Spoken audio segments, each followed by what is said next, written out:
Hi hello friends, നമുക്കിന്ന് പുതിയ class തുടങ്ങാം. കഴിഞ്ഞ ക്ലാസ്സിൽ നമ്മൾ എന്താ പഠിച്ചത് നോക്കിയിട്ട് നമുക്ക് പുതിയ ക്ലാസ് തുടങ്ങാം. സമയം കളയണ്ട. കണ്ടക്റ്റിംഗ് ഓർ ട്രാൻസ്പോർട്ടിംഗ് ടിഷ്യൂസ് എന്താണെന്നാണ് നമ്മൾ കഴിഞ്ഞ ക്ലാസ്സിൽ പഠിച്ചത്. അത് രണ്ടെണ്ണം ഉണ്ടെന്ന് പറഞ്ഞ് സൈലവും ഫ്ലോയും ഉണ്ടെന്ന് പറഞ്ഞ് അതിനകത്ത് സൈലം എന്താണെന്നും പഠിച്ച് 4 ടൈപ്സ് ഓഫ് സെൽസ്, സൈലത്തിൻ്റെ ഏതൊക്കെയാണ് 4 ടൈപ്സ് ഓഫ് സെൽസ് എന്നും പഠിച്ചു.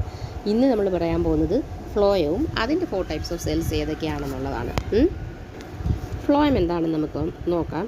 അല്ലെങ്കിൽ ഫ്ലോയത്തിൻ്റെ ഫംഗ്ഷൻ എന്താണെന്ന് ചോദിച്ചാലും സെയിം തന്നെ നമുക്ക് എന്താണെന്ന് നോക്കാം. Phloem transports food manufactured by leaves to various parts of the plant. എന്ന് വെച്ചാൽ ലീവ്സ് പ്രിപ്പയർ ചെയ്യുന്ന അല്ലെങ്കിൽ മാനുഫാക്ചർ ചെയ്യുന്ന ഫുഡിനെ പ്ലാന്റിൻ്റെ എല്ലാ പാർട്സിലോട്ടും എത്തിക്കുക എന്നുള്ളതാണ് ഫ്ലോയത്തിൻ്റെ ഫംഗ്ഷൻ. ലീവ്സ് പ്രിപ്പയർ ചെയ്യുന്ന ഫുഡ് പ്ലാന്റ്സിൻ്റെ എല്ലാ പാർട്സിലോട്ടും എത്തിക്കുക എന്നുള്ളതാണ് ഫ്ലോയത്തിൻ്റെ ഫംഗ്ഷൻ എന്ന് പറയുന്നത്. സൈലവും ഫ്ലോയവും വാസ്കുലാർ ബണ്ടിലാണ് നമ്മൾ പറഞ്ഞത്. അതിന് രണ്ടിനും കൂടെ ചേർന്ന് ടുഗെദറായിട്ട് വിളിക്കുന്ന പേരാണ്. സൈലത്തിനും ഫ്ലോയത്തിനും കൂടെ പറയുന്നതാണ് വാസ്കുലാർ ബണ്ടിൽ. അപ്പം നമുക്കറിയാം സൈലത്തിനെ കുറിച്ച് നമ്മൾ പറഞ്ഞു കഴിഞ്ഞു. ഇനി ഫ്ലോയം എന്ന് പറയുന്നത് സെയിം സൈലത്തിൻ്റെ ഏതൊക്കെ രീതിയിലുള്ള വളർച്ചയും നമ്മളെല്ലാം പറഞ്ഞു കഴിഞ്ഞു. അതേ സെയിം മോഡലിൽ തന്നെയാണ് നമ്മുടെ ഫ്ലോയവും വളരുന്നത്. ആ പ്ലാന്റ് ബോഡിയിലുള്ള എല്ലാ പാർട്സും, റൂട്ടായാലും സ്റ്റെമ്മായാലും ബ്രാഞ്ചസ് ആയാലും ലീവ്സ് ആയാലും എല്ലാം സൈലത്തിനെ പോലെ തന്നെ ഇമ്പോർട്ടൻ്റ് റോള് നമ്മുടെ ഫ്ലോയവും വഹിക്കുന്നുണ്ട്. ഇനി എന്ന് പറയുന്നത് phloem tissue consist of 4 types of cells. സൈലത്തിന് നമ്മൾ 4 ടൈപ്സ് ഓഫ് സെൽസ് പഠിച്ചായിരുന്നു. അത് ഏതൊക്കെയായിരുന്നു ഓർമ്മയുണ്ടോ? Tracheids, vessels, xylem parenchyma, xylem sclerenchyma. ഇത് ഇത്രയുമാണ് സൈലത്തിൽ നമ്മൾ പഠിച്ചത്. ഇനി ഫ്ലോയത്തിന് നമ്മൾ ഏതൊക്കെയാണ് 4 ടൈപ്സ് ഓഫ് സെൽസ് പഠിക്കാൻ പോകുന്നതെന്ന് നോക്കാം. ഒന്നാമത്തത് sieve tube, second companion cells, third phloem parenchyma and fourth phloem fibres. അതിനകത്ത് സീവ് ട്യൂബ് എന്താണെന്ന് നമുക്ക് നോക്കാം. ആദ്യത്തത് സീവ് ട്യൂബ്. സീവ് ട്യൂബ് എന്ന് പറയുമ്പം സീവ് ട്യൂബ് എന്തുകൊണ്ടാണ് നിർമ്മിച്ചിരിക്കുന്നത് അല്ലെങ്കിൽ രൂപീകരിച്ചിരിക്കുന്നതെന്നൊക്കെ ചോദിച്ചാൽ സിലിണ്ട്രിക്കൽ സെൽസ് കൊണ്ടാണ്, അല്ലെങ്കിൽ സിലിണ്ട്രിക്കൽ രൂപത്തിലാണ്, സെൽസിൻ്റെ രൂപത്തിലാണ് നമ്മുടെ സീവ് ട്യൂബ് നിർമ്മിച്ചിരിക്കുന്നത്. സിലിണ്ട്രിക്കൽ സെൽസ് ആണ് അതിനകത്തുള്ളത് സീവ് ട്യൂബിനുള്ളത്. That are devoid of nucleus. Nucleus അതിന് ഇല്ല, ഡിവോയിഡ് ഓഫ് ന്യൂക്ലിയസ് ആണ്. They are found arranged in vertical rows placed end to end. Sieve tube arrange ചെയ്തിരിക്കുന്നത് വെർട്ടിക്കൽ റോസ് ആയിട്ടാണ് സീവ് ട്യൂബ് അറേഞ്ച് ചെയ്തിരിക്കുന്നത്. അത് എൻഡ് ടു എൻഡ് ആയിട്ടാണ് place ചെയ്തിരിക്കുന്നത്. ഓരോ എണ്ണം തീരും തോറും അടുത്തതായിട്ട് അതിൻ്റെ തന്നെ വാലെ പിടിച്ച് പോകുന്നതെന്ന് പറയത്തില്ലേ, അതുപോലെ എൻഡ് ടു എൻഡ് ആയിട്ടാണ് സീവ് ട്യൂബ് കാണപ്പെടുന്നത്. ഇനി സീവ് ട്യൂബിൻ്റെ എൻഡ് ടു എൻഡ് ആയിട്ടാണ് കാണപ്പെടുന്നതെന്ന് നമ്മൾ പറഞ്ഞു. അപ്പം അതിൻ്റെ വോൾസ്, അതിൻ്റെ ഭിത്തി എന്ന് പറയുന്നത് പെർഫറേറ്റഡ് ആയിരിക്കും. അതായത് ചെറിയ ചെറിയ ഹോൾസ് അല്ലെങ്കിൽ സുഷിരങ്ങളോട് കൂടിയതായിരിക്കും. ആ പെർഫറേറ്റഡ് വോൾസിന് പറയുന്ന പേരാണ് sieve plates. Their end walls are perforated and are called sieve plates. അപ്പം ഈ എൻഡ് വോൾസിലുള്ള പെർഫറേറ്റ് ആയിട്ടുള്ള എൻഡ് വോൾസിന് പറയുന്ന പേരാണ് സീവ് പ്ലേറ്റ്സ് എന്ന് പറയുന്നത്. ഈ സീവ് പ്ലേറ്റ്സിലൂടെയാണ് ഫുഡ് മെറ്റീരിയൽസ് പാസ് ചെയ്യുന്നത്. ഇതിലൂടെ കൂടെ ഈ സീവ് പ്ലേറ്റ്സിലൂടെയാണ് ഫുഡ് മെറ്റീരിയൽസ് പാസ് ചെയ്യുന്നത്. ഫ്രം സെൽ ടു സെൽ, ഓരോ സെല്ലിൽ നിന്ന് അടുത്ത സെല്ലിലോട്ട് ഫുഡ് പാസ് ചെയ്യുന്നത്. അതുകൊണ്ട് തന്നെ സീവ് ട്യൂബ് ഒരു വലിയ പ്രധാനപ്പെട്ട റോളാണ് ട്രാൻസ്പോർട്ടിംഗ് ഫുഡിന് വേണ്ടി വഹിക്കുന്നത്. അതായത് ഫുഡ് ട്രാൻസ്പോർട്ടേഷന് വേണ്ടി നമ്മുടെ സീവ് ട്യൂബ് ഒരു പ്രധാനപ്പെട്ട റോള് വഹിക്കുന്നുണ്ട്. ഇനി നെക്സ്റ്റ് വണ്ണാണ് കമ്പാനിയൻ സെൽസ്. കമ്പാനിയൻ സെൽസ് എങ്ങനെയുള്ളതാണ് നമുക്ക് നോക്കാം. കമ്പാനിയൻ സെൽസ് എന്ന് പറയുന്നത് ലിവിങ് ആയിരിക്കും, തിൻ വോൾഡ് ആണ്, ഇലോങ്ങേറ്റഡ് സെൽസ് ആണ്. എങ്ങനെയൊക്കെയാണ്? ലിവിങ് ആണ്, തിൻ വോൾഡ് ആണ്, ഇലോങ്ങേറ്റഡ് സെൽസ് മീൻസ് നല്ല നീളമുള്ള സെൽസ് ആയിരിക്കും. Found attached to the sides of the sieve tubes. Sieve ട്യൂബിൻ്റെ സൈഡിലായിട്ട് ഒട്ടിച്ചേർന്നാണ് ഈ കമ്പാനിയൻ സെൽസ് കാണപ്പെടുന്നത്. ഈ സെൽസ് ആണ് സീവ് ട്യൂബ്സിനെ കണ്ടക്ഷൻ ഓഫ് ഫുഡിന് വേണ്ടി സഹായിക്കുന്നത്. എങ്ങനെയാണ് സീവ് ട്യൂബ്സിനെ കണ്ടക്ഷൻ ഓഫ് ഫുഡിന് വേണ്ടി സഹായിക്കുന്നത് ഏത് സെൽസാണ്? ഈ കമ്പാനിയൻ സെൽസ് എങ്ങനെയുള്ളതാണ്? ലിവിങ് ആണ്, തിൻ വോൾഡ് ആണ്, ഇലോങ്ങേറ്റഡ് സെൽസ് ആണ്. ഇനി തേർഡ് വൺ എന്ന് പറയുന്നത് ഫ്ലോയം പാരൻകൈമ. നമ്മൾ സീവ് ട്യൂബും പഠിച്ചു, കമ്പാനിയൻ സെൽസും പഠിച്ചു. ഇനി മൂന്നാമതാണ് ഫ്ലോയം പാരൻകൈമ. അത് ലൈറ്റ് ആയിട്ടുള്ള കാര്യമേ ഉള്ളൂ. ഇസ് ഫോംഡ് ഓഫ്, എങ്ങനെയാണ് ഇത് നിർമ്മിച്ചിരിക്കുന്ന ഫ്ലോയം പാരൻകൈമ എങ്ങനെയാണ് കാണപ്പെടുന്നത് അല്ലെങ്കിൽ നിർമ്മിച്ചിരിക്കുന്നത് എങ്ങനെ? Thin walled parenchymatous cells. Thin walled ആയിട്ടുള്ള പാരൻകൈമാറ്റസ് സെൽസ് കൊണ്ടാണ് നമ്മുടെ ഫ്ലോയം പാരൻകൈമ രൂപീകരിച്ചിരിക്കുന്നത്. ഈ സെൽസ് സ്റ്റോർ ഫുഡ്. ഈ സെൽസാണ്, അതായത് ഈ പാരൻകൈമാറ്റസ് സെൽസാണ് ഫുഡ് സ്റ്റോറേജ് നടത്തുന്നത് ഫ്ലോയം പാരൻകൈമയ്ക്കകത്ത്. ഇനിയെന്ന് പറയുന്നത് അടുത്തത് ഫ്ലോയം ഫൈബേഴ്സ് ആണ്. ഇനി എന്താണ് ഫ്ലോയം ഫൈബേഴ്സ്. ഫ്ലോയം ഫൈബേഴ്സ് എങ്ങനെയാണ് കാണപ്പെടുന്നതെന്നാണ് ഇനി നമ്മൾ പറയാൻ പോകുന്നത്. Phloem fibres are dead sclerenchyma fibres. Dead sclerenchyma fibres ആണ് ഈ ഫ്ലോയം ഫൈബേഴ്സ് എന്ന് പറയുന്നത്. അത് എങ്ങനെയാണ് ഫോം ചെയ്തിരിക്കുന്നത്? Formed of elongated cells. അതും നേരത്തെ നമ്മൾ പറഞ്ഞിരുന്ന പോലെ കമ്പാനിയൻ സെൽസ് ഈ പറഞ്ഞതുപോലെ ഇലോങ്ങേറ്റഡ് സെൽസ് ആണ് ഫ്ലോയം ഫൈബേഴ്സ് എന്ന് പറയുമ്പോൾ. These fibres provide mechanical strength. ഇത് മെക്കാനിക്കൽ സ്ട്രെങ്ത് ഈ ഫ്ലോയം ഫൈബേഴ്സിനകത്ത് ഇത് മെക്കാനിക്കൽ സ്ട്രെങ്തും കൊടുക്കുന്നുണ്ട് ആൻഡ് സപ്പോർട്ട് ദ പ്ലാന്റിന് സപ്പോർട്ടുമാണ് ഫ്ലോയം ഫൈബേഴ്സ് ചെയ്യുന്നത്. ഇപ്പോൾ നമ്മളെന്താ ഇത്ര നേരം പറഞ്ഞുകൊണ്ടിരുന്നത്? എന്താ ഫ്ലോയം എന്താണെന്ന് പറഞ്ഞു. ഫ്ലോയത്തിനകത്ത് 4 ടൈപ്പ് ഓഫ് ടിഷ്യൂസ് ഉണ്ടെന്ന് ഫ്ലോയം ടിഷ്യൂ എന്ന് പറയുന്നത് consist of 4 types of cells ഉണ്ടെന്ന് പറഞ്ഞു. അത് ഏതൊക്കെയാണ്? Sieve tube, companion cells, phloem parenchyma and then phloem fibres. ഇനി നമ്മൾ പറയാൻ പോകുന്നത് functions of phloem. Functions of phloem നമ്മൾ ആദ്യം തന്നെ ഫ്ലോയം എന്താണെന്ന് പറഞ്ഞതിനകത്ത് തന്നെയാണ് ഈ ഫങ്ഷൻസ് ഓഫ് ഫ്ലോയം എന്ന് പറയുന്നത്. സെയിം തന്നെയാണ്. Phloem transports food prepared by the leaves to the all parts of the plant. Leaves prepare ചെയ്യുന്ന ഫുഡ് മെറ്റീരിയൽസ് എല്ലാ പാർട്സ് നമ്മുടെ പ്ലാന്റിൽ എല്ലാ പാർട്സിലോട്ടും എത്തിക്കുന്നതാണ് ഈ ഫ്ലോയം ചെയ്യുന്ന ഫങ്ഷൻ എന്ന് പറയുന്നത്. പിന്നെയെന്ന് പറയുന്നത് ഫ്ലോറൻ പാരൻകൈമ ഹെൽപ്പ് ചെയ്യും. എന്തിനു വേണ്ടിയാണ് ഹെൽപ്പ് ചെയ്യുന്ന? Storage of food. Phloem parenchyma helps in the storage of food. ഇനി ഫ്ലോയം സ്ക്ലീറൻകൈമ എന്തിന് സപ്പോർട്ട് ചെയ്യുന്നു? മെക്കാനിക്കൽ സപ്പോർട്ട് കൊടുക്കുന്നു പ്ലാന്റിന് പ്രൊവൈഡ് ചെയ്യുന്നത് മെക്കാനിക്കൽ സപ്പോർട്ടാണ്. എന്താണ്? ഫ്ലോയം സ്ക്ലീറൻകൈമ. ഇപ്പോൾ ഫ്ലോയം പാരൻകൈമ സ്റ്റോറേജ് ഓഫ് ഫുഡിന് വേണ്ടി ഹെൽപ്പ് ചെയ്യുന്നു.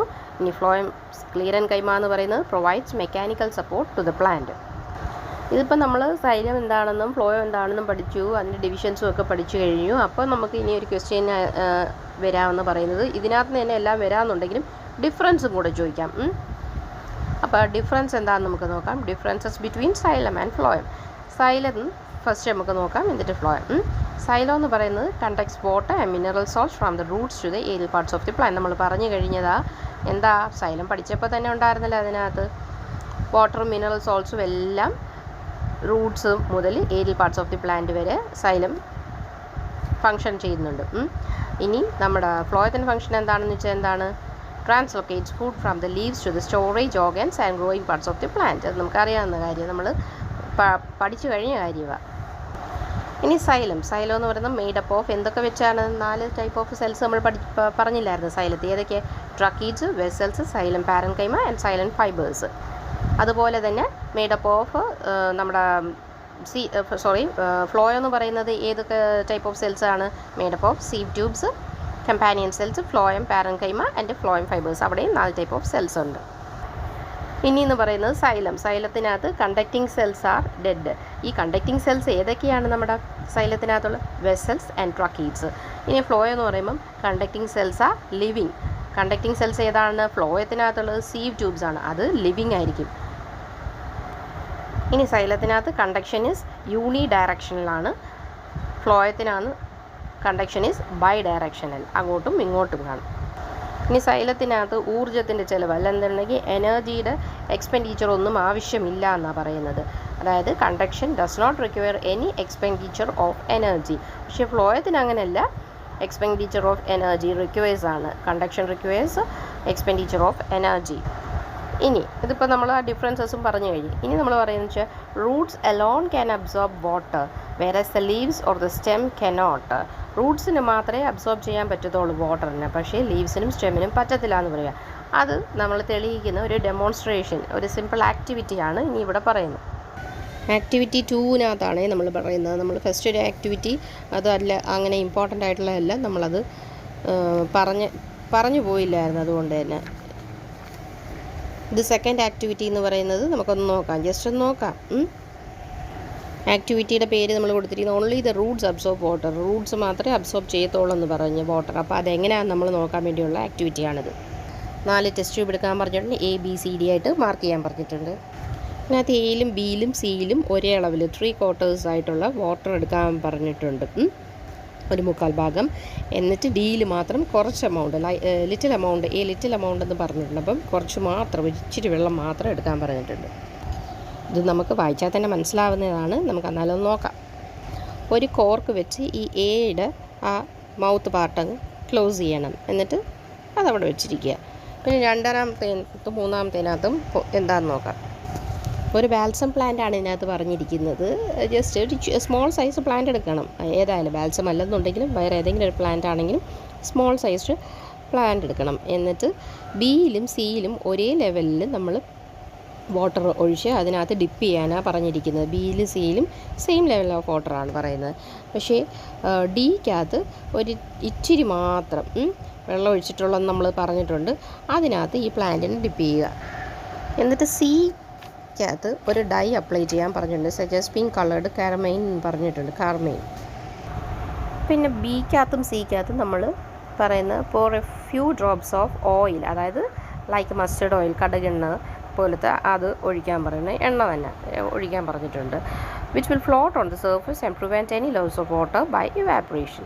Mark the levels of water in the 4 test tubes with a marker വെച്ച് നമ്മൾ മാർക്ക് ചെയ്യുക എത്രയൊക്കെയാണ് ആ വെള്ളത്തിൻ്റെ അളവെന്നുള്ളത്. Leave this setup four about 24 hours and look for any change in their water levels. 24 മണിക്കൂർ ഇതിനെ ഇതുപോലെ തന്നെ അങ്ങ് വിട്ടേക്കുക. പിന്നെ പോയി നോക്കുക, സ്വസ്ഥമായിട്ടൊക്കെ കടന്നുറങ്ങിയതിന് ശേഷം പോയി നോക്കാൻ പറയുക എന്താണ് സംഭവിക്കുന്നത്. അതിൻ്റെ റിസൾട്ടാണ് നമ്മളിവിടെ കാണാൻ പോകുന്നത്. റിസൾട്ട് ഓഫ് ദി എക്സ്പെരിമെൻറ്റ് എന്ന് പറഞ്ഞാൽ നമുക്ക് 3 ടാബുലാർ കോളം പോലെ വരച്ച് കൊടുത്തിട്ടുണ്ട്. ടെസ്റ്റ് ട്യൂബ് എയ്ക്കകത്ത് ഒബ്സർവേഷൻ എന്താണ്? Water level remains unchanged. അതിനകത്ത് ചേഞ്ച് ഒന്നും ഇല്ല വാട്ടർ ലെവലിന്. അത് നമ്മൾ ജസ്റ്റ് ഒരു കോർക്ക് വെച്ച് അടച്ചു വെച്ചിരിക്കുന്നതിൽ നോ ലോസ് ഓഫ് വാട്ടർ ഒന്നും നഷ്ടപ്പെട്ടു പോയിട്ടില്ല. ബിക്കകത്ത് എങ്ങനെയാണെന്ന് നോക്കുക, സി എങ്ങനെയാണ്, ഡി എങ്ങനെയാണെന്ന് നോക്കാം. ബിയിലെന്ന് പറയുന്നത് water level falls not by evaporation from the water surface due to presence of oil. ആ ഓയിലിൻ്റെ ഇതുകൊണ്ട് മാത്രമുള്ള വാട്ടർ ലെവൽ ഫോൾ ചെയ്തതേ ഉള്ളൂ. ബിയുടെ കൺക്ലൂഷൻ എന്താണ്? അപ്പം water was absorbed by the plant through its roots dipped in water. ഇനി എന്ന് പറയുന്നത് സിക്കകത്ത് എന്താണ് observation? Water level falls just as in test tube B, but here the veins in the levels have taken up the red colour of water. Okay, അപ്പം നമുക്ക് മനസ്സിലായല്ലോ എന്താ അവിടെ സംഭവിച്ചെന്നുള്ളത്. അതിൻ്റെ കൺക്ലൂഷൻ എന്ന് പറയുമ്പോൾ water got into the plant through the roots and reached the leaves വരെ എത്തപ്പെട്ടിരിക്കുന്നു. ഇനി ഡിക്കകത്ത് എങ്ങനെയാണ് observation? The leaves shrivelled up. അത് ഒരുമാതിരി മേളിലല്ലേ നിൽക്കുന്നത്, ആ വെള്ളത്തിൻ്റെ മേളിലായിട്ടാണ് കാണപ്പെടുന്നത്. നമ്മളങ്ങനെയാണ് വെച്ചത്. അപ്പം അതൊരുമാതിരി ചുരുങ്ങിയതുപോലെ കാണപ്പെടുന്നു. അത് നമുക്കറിയാമല്ലോ എന്തായാലും 24 മണിക്കൂറിന് ഒരു ചെടി ചുമ്മാ പിച്ചി വെച്ചാൽ തന്നെ എങ്ങനെ ഇരിക്കും എന്നുള്ളത്. അതിൻ്റെ കൺക്ലൂഷൻ എന്ന് പറയുമ്പോൾ the leaves lost water by evaporation that could not be replaced by absorption through the roots. അപ്പം നമ്മൾ ഇന്ന് എന്താ പഠിച്ചത്? ഒരു ആക്ടിവിറ്റി നോക്കി, ലാസ്റ്റായിട്ട് നോക്കിയത് ഒരു ആക്ടിവിറ്റി ആയിരുന്നു. ആദ്യം നമ്മൾ പറഞ്ഞത് ഫ്ലോയത്തിൻ്റെ എന്തോ 4 ടൈപ്പ് ഓഫ് സെൽസും പഠിച്ചു. Sieve tube, companion cells, phloem parenchyma, phloem ഫൈബേഴ്സും പഠിച്ചു. പിന്നെ നമ്മൾ ഫങ്ഷൻസ് ഓഫ് ഫ്ലോയം പഠിച്ചു. പിന്നീട് എന്താണ് differences between xylem and phloem phloem പഠിച്ചു കഴിഞ്ഞാൽ തന്നെ ഈ ഡിഫറൻസസ് നമുക്ക് സ്വന്തമായിട്ട് എഴുതാന്നേലേ ഉള്ളൂ. ഓക്കെ, ദെൻ ലാസ്റ്റായിട്ട് നമ്മൾ ഒരു ആക്ടിവിറ്റിയും കൂടെ പറഞ്ഞു. ഓക്കെ, ഇന്നത്തെ നമുക്ക് ക്ലാസ് വൈൻഡപ്പ് ചെയ്യാം അപ്പം. Okay guys, thank you.